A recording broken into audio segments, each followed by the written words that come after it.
L'invité du jour. Monsieur le directeur, bonjour. Bonjour. Comment aujourd'hui vit la personne handicapée en Côte d'Ivoire? On les voit quelquefois en train de mendier. Est-ce que la personne handicapée se sent bien dans notre pays? La personne handicapée, comme tous les Ivoiriens, se sentent aussi bien que possible.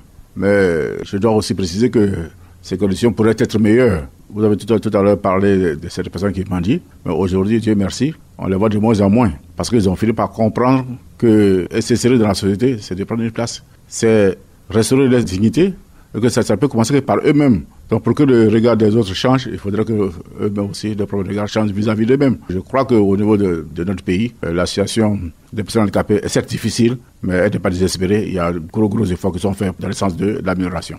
Et justement, pour améliorer ces conditions de vie et donc penser à une meilleure prise en charge, que fait réellement l'État pour ces personnes en situation de handicap? Dans le processus d'intégration des personnes handicapées, des personnes en général, c'est l'éducation.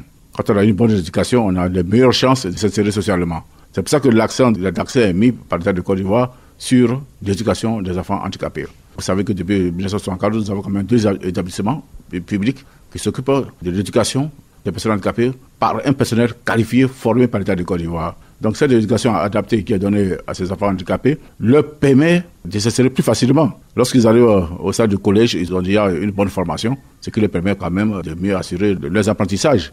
Donc l'action de l'État commence d'abord par l'éducation, parce que nous savons que c'est par là que commence tout effort de développement. Pour cette année, nous avons environ 300 enfants handicapés auditifs qui sont inscrits à l'école pour les sourds. Nous avons à peu près 130 pour l'école ivoirienne pour les aveugles, sans compter l'extension de la formation que nous avons faite au niveau de 13 localités de ce pays pour permettre le rapprochement de l'offre de services publics de ces populations-là. Donc aujourd'hui, nous disons qu'au niveau de l'éducation, l'État a mis beaucoup d'efforts, tant en matière de ressources humaines qu'en matière de matériel didactique pour accompagner justement cette catégorie d'enfants pour leur permettre d'avoir les mêmes chances de réussite que les autres enfants de Côte d'Ivoire. Donc après l'éducation, nous avons un aspect aussi qui est très important qui doit déboucher sur la formation et surtout l'emploi. Et c'est pour ça qu'au niveau de notre pays, depuis 1997, le recrutement dérogatoire est fait à la fonction publique.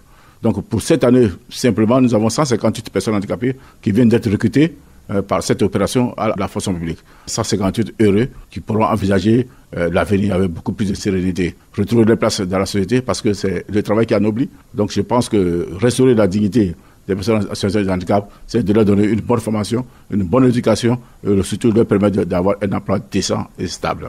Cela dit, on a le sentiment qu'il reste encore beaucoup à faire. Vous étiez en train de batailler pour que vous ayez 15% sur tous les recrutements qui se font en Côte d'Ivoire. Monsieur le directeur, qu'est-ce qu'il reste à faire? Mais le travail continue, dans le sens de l'éducation, pour répondre aux besoins des objectifs de l'école obligatoire décrétée par notre pays. Et ensuite, faire en sorte que cette formation soit en adéquation avec les besoins ressentis par les entreprises et des secteurs publics. Donc c'est pour ça que nous disons que l'effort doit continuer dans ce sens-là, au niveau de l'éducation, au niveau de la formation, au niveau de l'emploi. Des textes que nous avons proposés, Dieu merci, cette année, et de premiers décrets de l'ordre de rotation en faveur des personnes handicapées viennent d'être pris depuis le 9 mai de cette année et qui consacre un chapitre entier à la question du travail handicapé et prévoit pour chaque entreprise, en tout cas, un quota d'embauche pour les personnes handicapées dans le secteur privé. En tout cas, c'est là une avancée très importante et nous avons bon espoir aussi dans un délai assez proche que nous puissions voir aussi l'aboutissement de l'adoption du décret portant emploi des personnes handicapées dans le secteur public qui est déjà dans le circuit de l'administration qui se trouve déjà au niveau du secrétariat général du gouvernement. Et l'État continue aussi d'accompagner l'organisation des personnes handicapées.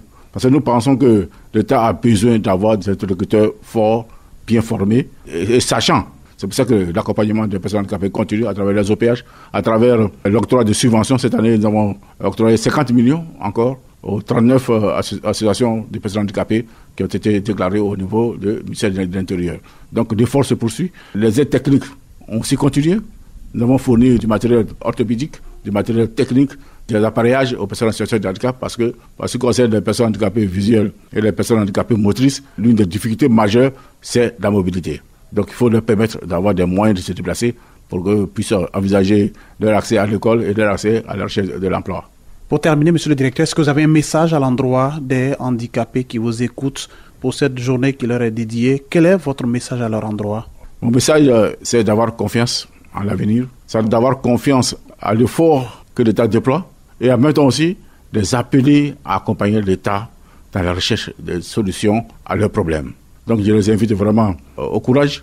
Pour ceux qui viennent d'être recrutés, je leur adresse mes félicitations et leur demande d'être des exemples, des modèles, là où ils vont être affectés pour bien tenir le travail qui leur seront confiés. À ceux qui n'ont pas été cette année, je leur demande de garder espoir.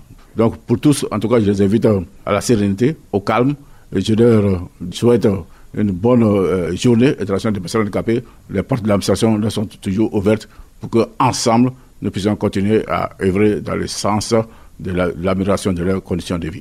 Monsieur le directeur, je vous remercie.